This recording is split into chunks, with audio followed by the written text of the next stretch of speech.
Hola, bienvenidos a un nuevo video para mi canal. En esta ocasión traigo un nuevo video de neurología, continuando la serie de exploración neurológica. En esta ocasión toca hablar sobre lo que es el último tema de la exploración neurológica, o de esta serie de exploración neurológica que llevo haciendo, el cual es exploración neurovascular. Para empezar hay que entender cuándo realizar una exploración neurovascular. La vamos a realizar cuando existan factores de riesgo vasculares o que el paciente o la paciente tengan antecedentes de estos factores de riesgo o que actualmente estén padeciendo de estos factores de riesgo, como cuáles, como por ejemplo el evento vascular cerebral, enfermedad vascular periférica, malformación vascular, fístulas arteriovenosas, angiomas, neoplasias, hipertensión arterial, diabetes mellitus, etc. Estos serían algunos de los factores de riesgo vasculares que nos lleven a nosotros a realizar una exploración neurovascular. Ahora, ¿de qué se compone la exploración neurovascular o cuál es el orden a seguir en esta exploración? Pues tenemos inspección, primero que nada, después la palpación de algunos vasos, así como también la auscultación, maniobras especiales y el fondo de ojo.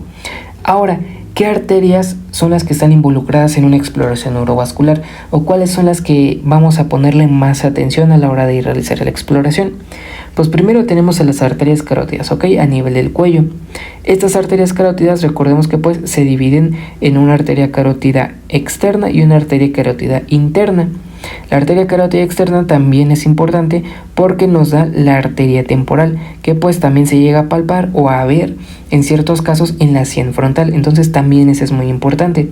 Otras arterias muy importantes pues son lo que es la arteria facial, la arteria temporal, como ya les dije, la arteria carótida común, la arteria humeral, la radial, la femoral, popltea, tibial posterior o dorsal del pie. Esas serían algunas de las arterias importantes en la exploración neurovascular.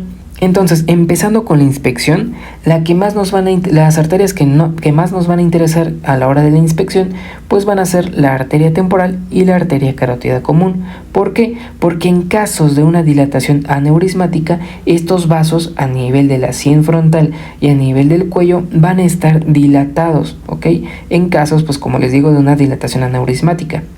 Ahora, en cuanto a la palpación, vamos a palpar los pulsos. ¿De qué arterias? Pues precisamente de la temporal, la carótida, la humeral, la radial, etc. ¿Y qué le vamos a evaluar a estos pulsos? Pues la frecuencia cardíaca, el ritmo, la intensidad y la simetría. Estos 4 parámetros son los que le evaluamos a cada pulso. Estos 4 parámetros pues tienen que estar dentro de lo normal. Entonces, el pulso carotídeo pues se palpa a nivel del cuello, ¿va?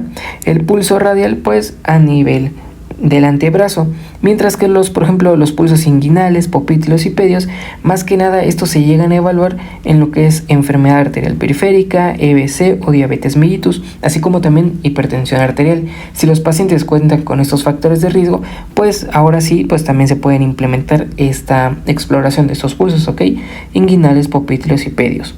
Ahora, algo muy importante con lo que es la arteria temporal o el pulso temporal, y es que pues les voy a repetir cómo es que se divide aquí. Pues recordemos que en sí tenemos a la arteria carótida común, Esta es la arteria carótida común. La arteria carótida común se divide en una arteria carótida externa y una arteria carótida interna. Ahora, esta arteria carótida externa tiene su rama con la arteria temporal. Entonces vamos a ver qué pasa. Nosotros a la hora de la exploración, se me pasaba a mencionarles que debe ser simétrica y comparativa. Si se explora un pulso del lado derecho, también se debe de explorar del lado izquierdo. Y va a ser lo mismo con la arteria temporal, el pulso temporal. Si lo exploramos en la sien derecha, la vamos a explorar en la sien izquierda. Ahora, ¿qué es lo que pasa si por ejemplo palpamos el pulso temporal, de los dos lados, en las dos sienes? Vamos a encontrar, si por ejemplo está disminuido de un lado, nos va a decir que probablemente exista una estenosis o una oclusión ¿de quién? De la arteria carótida externa, que por ejemplo algo aquí en la luz del vaso esté obstruyendo. Si hay algo aquí en el interior del vaso que está obstruyendo el flujo, entonces el flujo no va a llegar con la misma intensidad a lo que es la arteria temporal. Entonces, si palpamos de un lado el pulso normal, pero del otro lado la arteria temporal el pulso temporal está disminuido, entonces hay que pensar que hay algo que está ocluyendo la arteria carótida externa.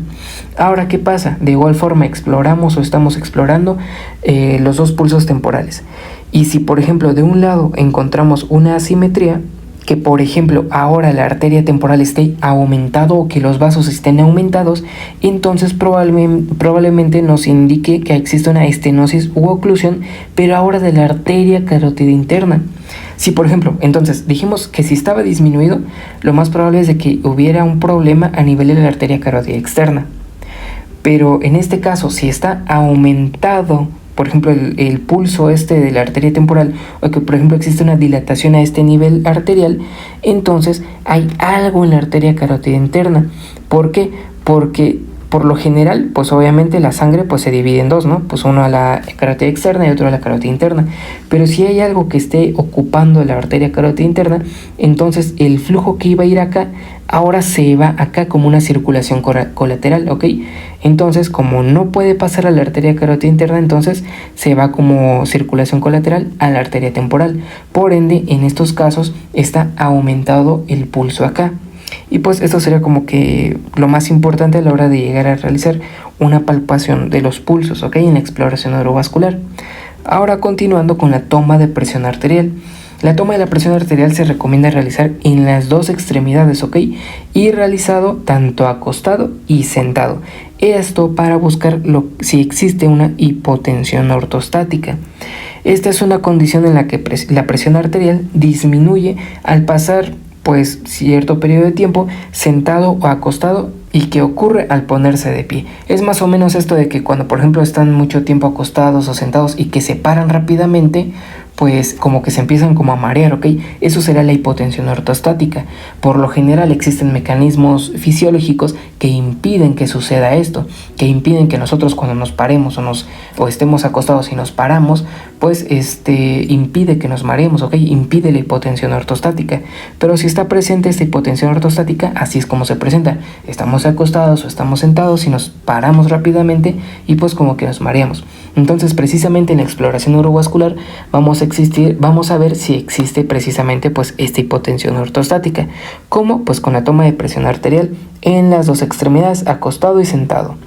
Va a ser anormal la prueba, o sea, puede que si estemos ante una hipotensión ortostática, si por ejemplo 3 minutos después de pararse existe una caída de la presión arterial sistólica en más de 20 milímetros de mercurio, o una presión arterial diastólica en más de 10 milímetros de mercurio. Lo normal que va a ser, lo normal es de que por ejemplo nos tomen la presión, o bueno, tomemos la presión sentados o acostados, y que después nos paremos, y aunque pasen 3 minutos, lo normal es de que la presión arterial sistólica sea no mayor de 20 milímetros de mercurio, y la presión arterial diastólica, cuando nos paramos y nos vuelven a tomar la presión, pues sea no mayor de 10 milímetros de mercurio, ¿ok? Entonces, tomamos la presión acostados o sentados, paramos al paciente y le volvemos a tomar la presión en 3 minutos y vemos si está normal, pues va a ser más de 20 milímetros de mercurio o más de 10, tanto la presión arterial sistólica y diastólica respectivamente, o si encontramos a un paciente normal, entonces no debería de sobrepasar estos parámetros, esta presión. Ahora, en cuanto a la auscultación, vamos a realizar auscultación de ruidos cardíacos y ruidos cervicales y craneales. Los ruidos cardíacos, pues hay que ir desde el aórtico, pulmonar, el accesorio, el mitral y el tricuspidio, ¿va? Esa sería la auscultación de los ruidos cardíacos.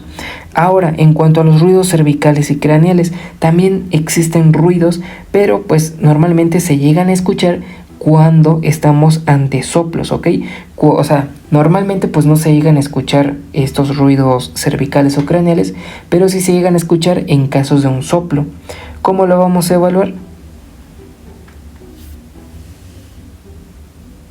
Pues como se ve en esta imagen de acá, en donde están las X, pues ahí es en donde se llega a utilizar el estetoscopio, ahí se llega a colocar, principalmente se llega a poner lo que es la campana, y pues se va a colocar por ejemplo en la región mastoidea, en la sien, en la región submandibular y en la región oftálmica, ¿ok? En la región oftálmica hay que pedirle al paciente que pues cierre el ojo, y ahí hay que colocar la campana del estetoscopio. Ahora, no hay que apretar, no hay que realizar mucha presión a este nivel, sino que basta simplemente con colocar levemente a nivel del párpado la campana del oftalmoscopio.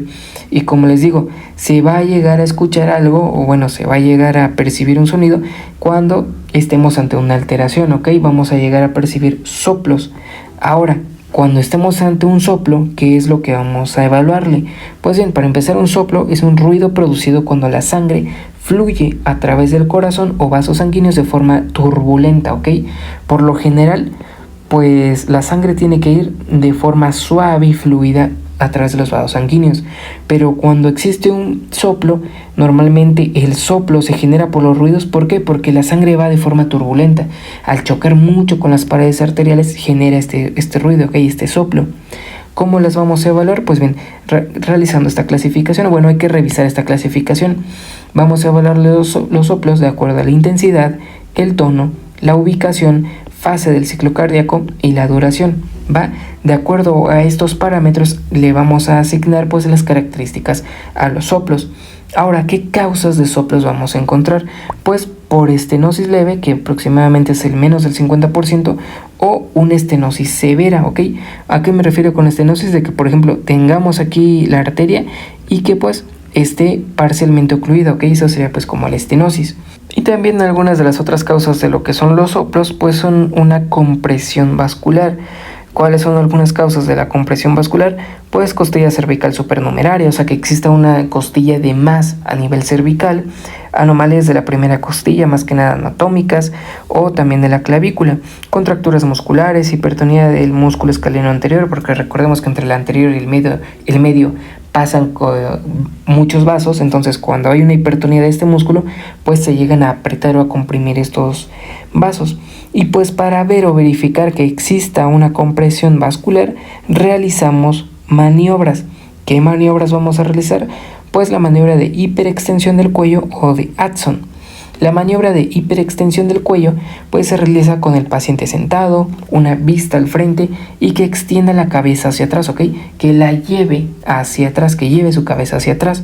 Ahora, nosotros, mientras el paciente está realizando este movimiento, vamos a palpar el pulso radial, ¿ok? Este pulso de acá. Va a ser positiva la prueba de hiperextensión del cuello si este pulso, cuando el paciente lleva hacia atrás su cabeza, disminuye o desaparece. Probablemente estemos ante una compresión vascular, ¿va? Y que a la auscultación pueda existir soplos. ¿A qué nivel? Pues a estos niveles: oftálmica, sien, mastoidea o submandibular. Ahora, en cuanto a la maniobra de Addison, pues se realiza con el paciente sentado, vista al frente, y nosotros vamos a estar palpando el pulso radial, ¿ok? Vamos a palpar el pulso radial y vamos a levantar su brazo. Vamos a levantar hacia arriba su brazo, ¿ok? Vamos a levantarlo. Aquí en las imágenes no se aprecia, pero hay que levantar el brazo. Ahora, una vez el paciente haya levantado su brazo y nosotros palpando el pulso radial, vamos a pedir al paciente que rote la cabeza hacia el lado explorado, ¿ok? Aquí estamos palpando el pulso radial, ¿ok? Que el paciente gire hacia este lado su cabeza y además la lleve un poco hacia atrás, ¿ok? Como se llega a apreciar en las imágenes, que gira hacia el lado explorado y que lleva hacia atrás su cabeza. Ahora, va a ser positivo este test y nos va a indicar, por ejemplo, compresión vascular cuando, por ejemplo, nosotros palpemos que el pulso o desaparezca o que disminuye la intensidad. Eso sería la maniobra de Addison, y pues el objetivo de estas maniobras, como les digo, es evaluar por compresión vascular. Si existe compresión vascular, muy probable existan soplos. ¿Estos soplos a qué nivel? Pues a estos niveles. Y pues ya para terminar, la última parte de la exploración neurovascular sería el fondo de ojo. Este fondo de ojo pues es la única parte del cuerpo donde se ven las arterias y las venas. Ahora, es el único lugar donde la vena pulsa y la arteria no. Y pues va a ser el lugar donde, por ejemplo, en casos como por ejemplo retinopatía diabética o una retinopatía hipertensiva, vamos a estar ante exudados, hemorragias, microaneurismas y oclusiones. No voy a profundizar tanto en estas patologías, puesto que ya hice un video de retinopatía diabética y también voy a hacer un video sobre retinopatía hipertensiva. Ahora, precisamente lo más importante en la exploración neurovascular pues es ver los vasos, ¿ok? Entonces, tenemos aquí el disco óptico y aquí pues entra lo que es la arteria retiniana central. Ahora, esta arteria se va a dividir en dos, en una arteria retiniana superior y una arteria retiniana inferior. La arteria retiniana superior se va a dividir en una arteria nasal superior y una arteria temporal superior. De igual forma, la arteria retiniana inferior se va a dividir en una arteria nasal inferior y una arteria temporal inferior, ¿ok? Y de igual forma las venas. Les repito, no voy a profundizar tanto en el fondo de ojo, puesto que hice un video hablando exclusivamente de todo el fondo de ojo, ¿ok? Qué es lo que se le va a explorar paso por paso. Y pues esto ha sido todo por el video de hoy. Esto ha sido todo sobre la exploración neurológica y enfocándome en exploración neurovascular. Si les gustó, denle like y suscríbanse para nuevos videos en mi canal. Gracias.